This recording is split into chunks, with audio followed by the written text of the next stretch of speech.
lighthouse here is located approximately 6 miles south of Bay Bridge and 1.5 miles offshore from the Thomas Point, where we call it Thomas Point over here. Right, yeah, right there. So, that's Thomas Point Lighthouse from 81, 82. I was out here just a little bit more than a year. And what I'm going to tell you about is basically describing the rooms, what each one was for, even though you've gone through the tour already. This room here used to be what we call the communications room. It was also our office and TV room, whatever you want to call it, weather station. Everything was in this room. The radios and all that used to be set out here by this window. There was gauges on there for reading wind speed and direction. Everything was done. Everything beyond the wind speed and direction was all done visual. The waves, the clouds, fog, everything else like that was all done by visual. This lighthouse is located approximately 6 miles south of the Bay Bridge and 1.5 miles offshore. Okay. The room that this door here goes into is the bathroom. It had an inlet that we used to use as a toilet. In case you're not familiar with it, 95% of your waste is nothing but water.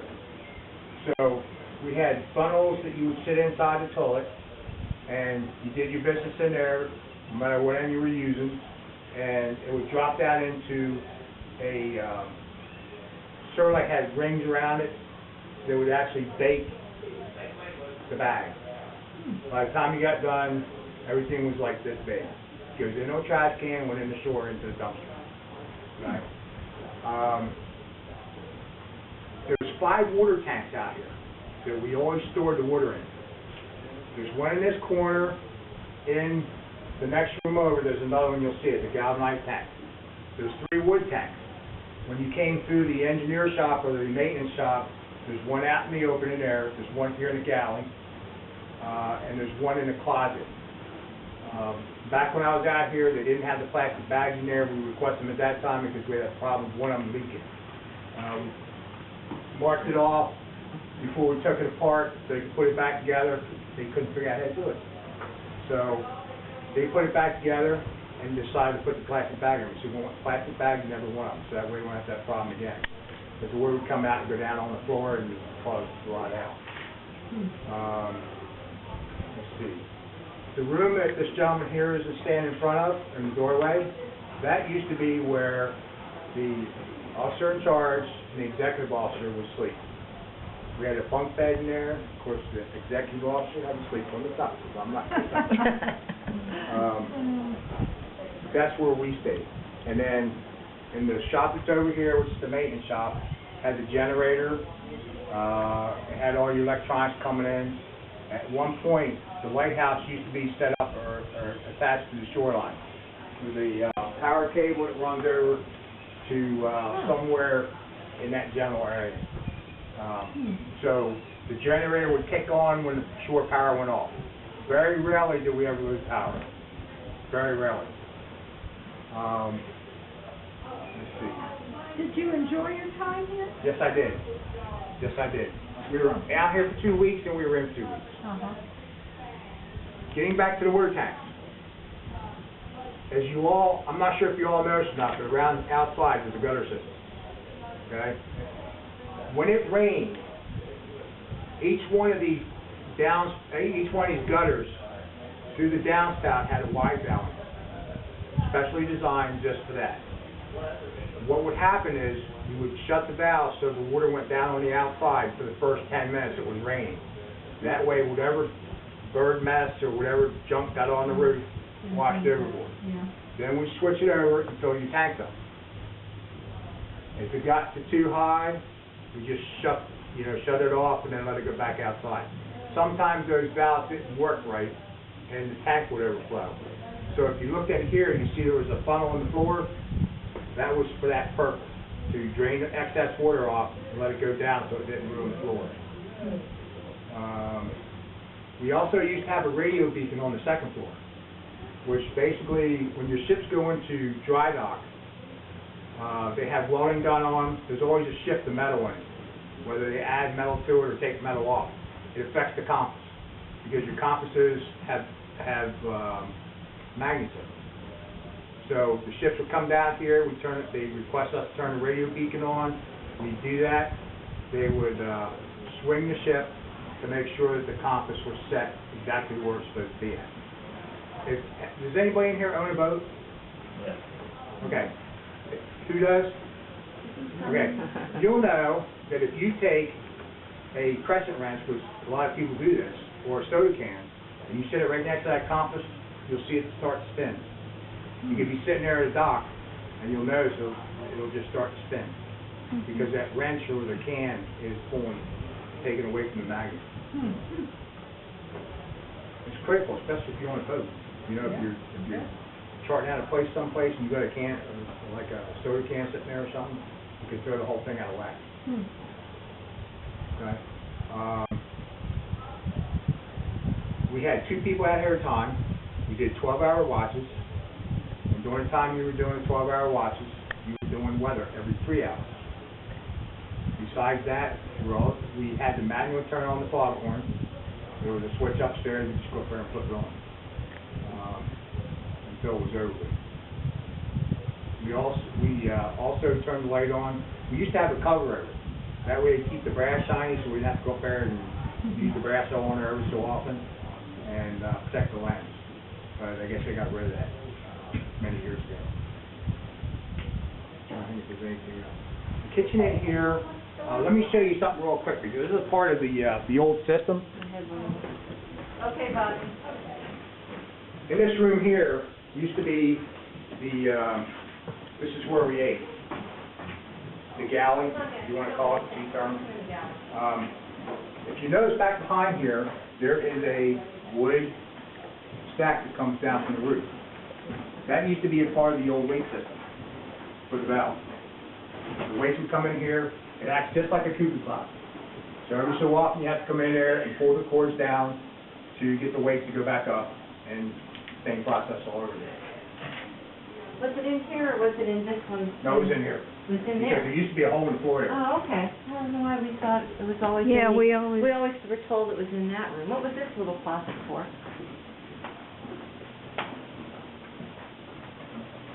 He would know. He lived here. It's actually in that room. Oh. Okay. Yay, I was It's the right. I can't remember what that one was for.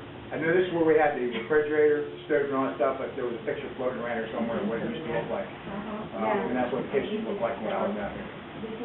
What was it like in the winter? Yep, that's what it looked like. Well, it was cold. I'll bet. We had electric heat out here, which basically, when the guys before I came out here, they were, we used to have to sit on top of the furniture to keep the heat warm. That's how bad the heater was.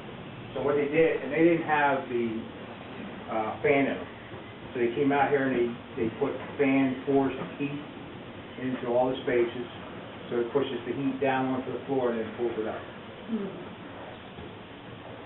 It was cold anyway. Oh yeah, it was cold. Well, you have single pane windows. Yeah. Right. We didn't have storm windows. And the wind. You had no storm windows? No. Oh, no.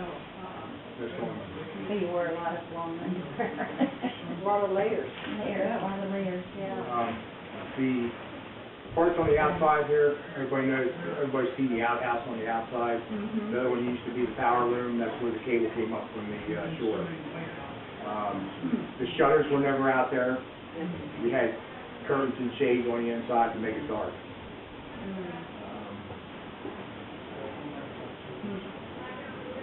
What did you use upstairs there? The second floor, half of what was used for sleeping quarters for the 2 enlisted people we had out here. So it was like myself and one non-rate out here who was an engineer, so I was deck force. And then on the other switch over, we had a petty officer engineer, and then the other one was a seaman. The seaman does all the decking. There were only 2 of you out there, right? Right. So why didn't you sleep? We didn't do that. They slept up thicker.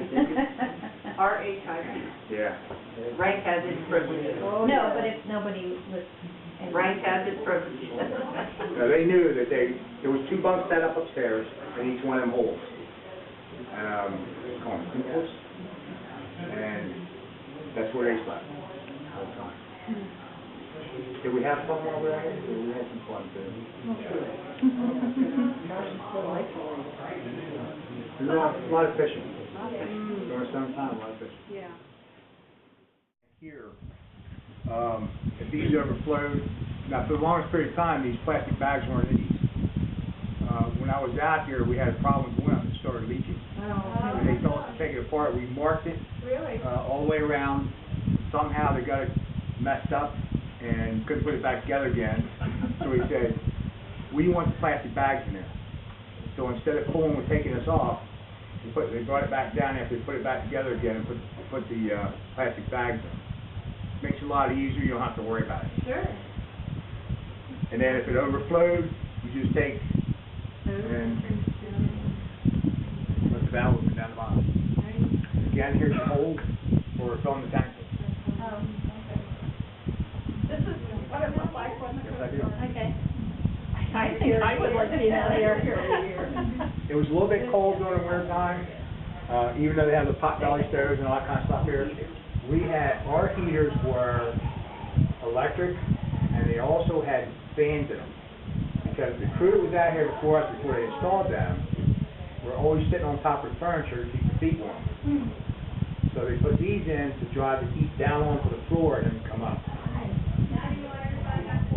We stayed up for a couple hours and then went to bed. And I think that was pretty much it. Mainly just maintain the lighthouse, make sure the light came on at the right time. We had a four-place lamp change at the time. As the lady was talking about downstairs, there's a 6-place lamp change up there now that's in the light. And she described it just as it works. When the bulb burns out, it automatically rotates. It picks up the signal that the light's not working anymore. It automatically rotates into the next one. Had a radio over here. The weather station was over here, so we could actually, through instruments that were on the roof, we could determine wind speed and direction. Everything else was visual, like the clouds. So we report, partly cloudy skies. And we did that every 3 hours. And we call it into the station and report them, but we have to write down on a NOAA log and then mail these logs off at the end of the month. We did have TV out here. We picked up all the Baltimore stations and all that stuff. We used to have a couch over here. I could see the bookcase is still here. But that's mainly what this was for. It was just like your office. Yeah, from time to time, you might have seen some boats that were floundering or having an issue right around here. Oh, we call it station. That was their responsibility to do that. Because you all didn't really have it. Now, if there was something that was in immediate danger, I would wake the other guy up in here and let him know I'm going out the boat. But not until that time. So it's very rare that ever happened, but there was one that we saw that we tried to yell out to the guy. We saw a boat that was anchored over here. Never saw anybody on it.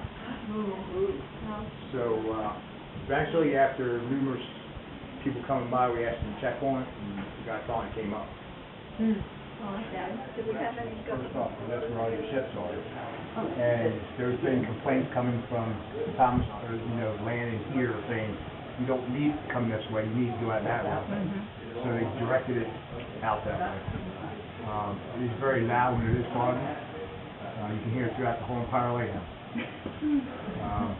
This is the place where we used to have the radio beacon was in this room up here. We used to have to turn it on to guide the ships in to set their calibrate their compasses. But each one of these has like a little storage locker. You can see the 1 and 2. They used to have little storage lockers in there. I don't know what they used them for. But when they took the roof off in, I think it was latter part of '81, I do remember it was cold outside because they had it was a mess. But anyway, when they took the roof off, down behind the walls they found magazines and newspapers. It was like from, I think it was the 1920s or so, somebody had actually stuffed items down behind the wall. There was some children's stuff that we had to get rid of because it was just deteriorated so bad. Is it for installation, or what? Was it what? For installation, or what was I it? don't know what they used it for. Or was the floor away from the wall? Mhm. It could have been back during the time, maybe they took the roof back off then, and just kind of like put stuff in there. During the time that I was out here, there was a husband and wife team who were Coast Guard auxiliary, got permission from the Coast Guard to be out here and relieve the crew during Christmas time. And I think it was 81, Christmas of 81, when that happened. Dramatic pause. Is there any other questions pertaining to anything that went on? with the boat? The deck you were standing on down below, that was basically used for flammable liquid storage. We never kept anything that was flammable liquid up in the lighthouse. It was all done down there. Did anybody die around about when you were, As far as out here on the lighthouse? yeah, No. during a storm or through a lap? One person was missing. One person was missing. But not during my time. No, this is Long time ago. before the coast, it's before 39. Oh, before Yeah, the Coast Guard took over in 39. Okay. Now, even though you have the rocks on the north end and the rocks on the south end and the icebreaker on the north side, which is the tripod, you could feel the effects of the ice coming down because every once in a while, when you hit the rocks, would come down underneath and go into the colony and stuff like that. You feel the lighthouse shake. So you had ice when you were here? Oh, yes. It wasn't the kind that, you go out there and actually stand on it. This was like little chunks coming down from up north when it froze up in the upper part of the Chesapeake. It hasn't frozen in a long time since I've lived here. But if it did back Yeah, I in don't the think 80s. it's been a long time since they had ice in here. Yeah. Same thing like the Hudson, New York. It's been a long time since that's happened there too. warming. Right. I'm afraid.